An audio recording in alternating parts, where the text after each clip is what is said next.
तो ये थ्योरम 3 है बच्चों, हमारा सर्कल के थ्योरम्स में से 10th क्लास में।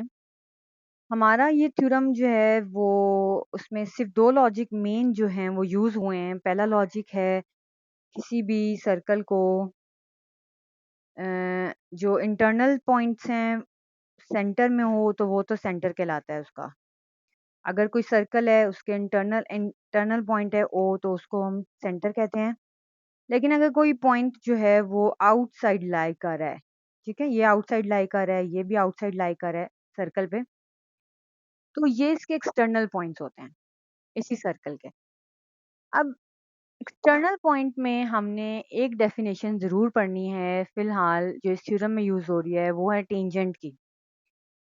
टेंजेंट की डेफिनेशन क्या कहती है कि अगर एक पॉइंट पे कोई भी लाइन जो है वो पास करी है, ठीक है, एक पॉइंट पे कोई भी लाइन पास करी है externally, point point is external और उस पे कोई लाइन पास करी है तो that is called tangent, that is called tangent. तो इस क्वेश्चन में इस थ्योरम में हमारे पास दो टेंजेंट्स यूज हुए हैं कि दो टेंजेंट्स हैं, दोनों के उन्होंने नाम भी स्पेसिफाई कर दिए हैं। एक को उन्होंने कहा है कि पी ए है, पी ए कोई टेंजेंट है और दूसरा है पी बी कोई टेंजेंट है, दो टेंजेंट्स हैं। और दोनों जो टेंजेंट्स हैं वो to tangents drawn from a circle right from a point outside it, outside की भी डेफिनेशन मैंने आपको बता दी, आर इक्वल इन लेंथ, उनकी जो मेजरमेंट है वो क्या होगी, इक्वल। यानी प्रूफ हमने ये करना है कि उनका उनकी लेंथ जो है वो इक्वल है, ये हमने टू प्रूव है, टू प्रूव वाली स्टेटमेंट है। ठीक है, अब ये एक्स्ट्रा लाइंस मैं रेस कर दी हूँ और टेंजेंट की डेफिनेशन भी रेस कर रही हूँ। और इसमें एक और पॉइंट जो यूज़ हो रहा है वो क्या है कि जब भी सेंटर से उस टेंजेंट पे कोई लाइन ड्रॉ होती है, मैं ये येलो कलर से ड्रॉ करने लगी हूँ सेंटर से ए पे एक लाइन, तो ये है ओ ए। ओ ए हमेशा एंगल इसका 90 बनाएगा, इसका मतलब है सेंट्रल जो लाइन है सेंटर से, रेडियाई भी कहलाती है, सेंटर से जो लाइन आउटसाइड एक्सटर्नल पॉइंट पे टच करती है वो रेडियाई भी उसका कहलाता है, और उसका एंगल क्या होता है 90। यहाँ ऊपर भी ओ ए भी पी ए पे 90 बना रही है, ठीक है, ओ ए जो है वो परपेंडिकुलर है पी ए पे। फिर अगर हम डाउनवर्ड देखें तो ये भी तो पॉइंट है और ये भी तो 90 बना रहा है इसके साथ, तो ओ बी भी जो है वो हमारे साथ ओ बी क्या है परपेंडिकुलर है ऑल्सो पी बी के साथ, और ये भी क्या बना रहा है 90। इसका मतलब है कि एंगल ओ ए पी 90 होगा और एंगल ओ बी पी भी क्या होगा 90। और यही बात इन्होंने स्टेटमेंट में सबसे टॉप में यहाँ पे लिखी है, ये मैं आपको शो करती हूँ, ये ठीक है। अब हम स्टेटमेंट देखते हैं कि स्टेटमेंट से गिवन टू प्रूव और कंस्ट्रक्शन निकालते हैं। स्टेटमेंट कह रही है कि two tangents are drawn to from a circle, यानी दो टेंजेंट्स हैं हमने लिए, एक पी ए ले लेते हैं एक पी बी ले लेते हैं, अभी मैंने एक्सप्लेन किए हैं। From drawn from outside it, tangents हमेशा आउटसाइड ड्रॉ होते हैं, तो फ्रॉम एक्सटर्नल पॉइंट पी पे ये जरा ये ज्वाइन हो रहे हैं दो, पॉइंट पी पे ये ज्वाइन होते हैं, और प्रूफ ये करना है they are equal in length. तो यहाँ ये यानी पी ए और पी बी क्या होंगे आपस में इक्वल। अब मैं एक्स्ट्रा लाइंस फिर रेस कर रही हूँ और कंस्ट्रक्शन इसकी देखते हैं। कंस्ट्रक्शन के लिए थ्योरम्स जो हैं मोस्टली थ्योरम्स में हम यही काम करते हैं कि कोई ना कोई अगर ट्रायंगल ड्रॉ हो रही है तो हम ट्रायंगल ड्रॉ करते हैं, और फिर ट्रायंगल ड्रॉ होती है तो फिर दो ट्रायंगल्स हमें मिल जाते हैं क्योंकि वो ट्रायंगल जुड़ी होती हैं, तो उन वो आपस में जुड़ी होती हैं, उनमें कोई ना कोई एक लाइन जो है वो कॉमन ज़रूर होती है। तो ये दो ट्रायंगल्स हैं और इनके दरमियान कॉमन लाइन कौन सी है, पी ओ हमें नज़र आ रही है। अब हमने इन ट्रायंगल को जोड़ने का हमारा मकसद ये है कि हमें कोई ना कोई कॉमन एंगल कॉमन साइड कुछ ना कुछ मिल जाए। तो हमने ये दो ट्रायंगल्स को आपस में जॉइन कर लिया, बना लिया, ओ ए पी को बना लिया, फिर इधर से ओ बी पी को बना लिया, ये दोनों आपस में जुड़ी हुई हैं, इनका जो पी ओ है वो आपस में कॉमन है। अभी आप में से बच्चों ने मुझे बताया भी था ये बात। तो एक आप लोगों को नज़र आ रहा है कि हमने अभी एंगल 90 डिस्कस कर लिया है, क्यों एंगल 90 इक्वल है। फिर हमने बताया कि चूँकि पीओ जो है ये लाइन है पीओ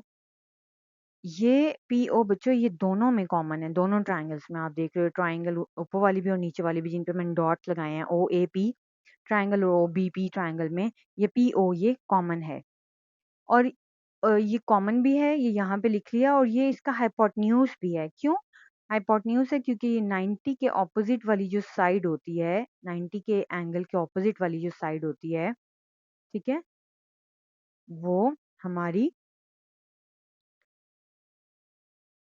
हाइपोटेन्यूज होती है। So this is our hypotenuse. ये मैंने हाइलाइट कर दिया। दिस इज़ हाइपोटेन्यूज और ये बी के ऑपोज़िट भी एक लाइन यही लाइन है तो ये भी हमारा हाइपोटेन्यूज है। तो पीओ असल में हाइपोटेन्यूज है दोनों दोनों ट्रायंगल्स का, राइट? ये लॉजिक भी हमारा कंप्लीट हो गया और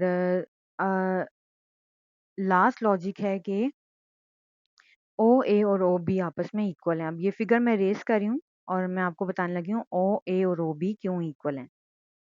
तो बच्चों ओ ए जो है मैंने आपको बताया था कि ये सेंटर से एक लाइन ड्रॉ हुई है ओ ए।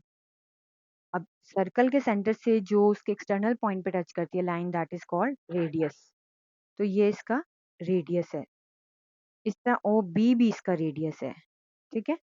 ओ बी भी इसका रेडियस है। तो ओ ए और ओ बी चूंकि रेडियस हैं और किसी भी सर्कल में जो रेडियस है वो उसकी लेंथ इक्वल होती है क्योंकि एक ही रेडियस से दो पूरा सर्कल हमारा ड्रॉ हो जाता है। इसलिए ओ ए और ओ बी आपस में इक्वल होगा। अब हमें पता चला कि क्या-क्या इक्वल हो गया, एक साइड इक्वल होगी पीओ, एक एंगल इक्वल हो गया दोनों में ओएपी, ओबीपी, तीसरा इनमें ये वाली साइड जो है ओए और ओबी ये भी कॉमन होगी। तो एक्चुअली एंगल भी कॉमन हो गया, साइड भी कॉमन हो गई और एक और साइड भी कॉमन होगी, ठीक है? जनरली हम इन 2 साइड चूँकि एक एंगल 90 और 90 के ऑपोज़िट वाली साइड कॉमन है, तो इन दोनों को मिला के हमने एक हाइपोटेन्यूज़ लिख दिया कि इनका हाइपोटेन्यूज़ कॉमन है, ठीक है? सो हाइपोटेन्यूज़ साइड इसकी क्या होगी हमारी कॉमन होगी। तो ट्रायंगल ओएपी और ओबीपी अब आपस में क्या हो गए इक्वल क्योंकि एक पोस्टुलेट अगर इक्वल हो जाए, आपस में कॉन्ग्रुएंट हो जाएँ तो उसके अकॉर्डिंग जो ट्रायंगल्स हैं वो दोनों सेम हो जाएँगे।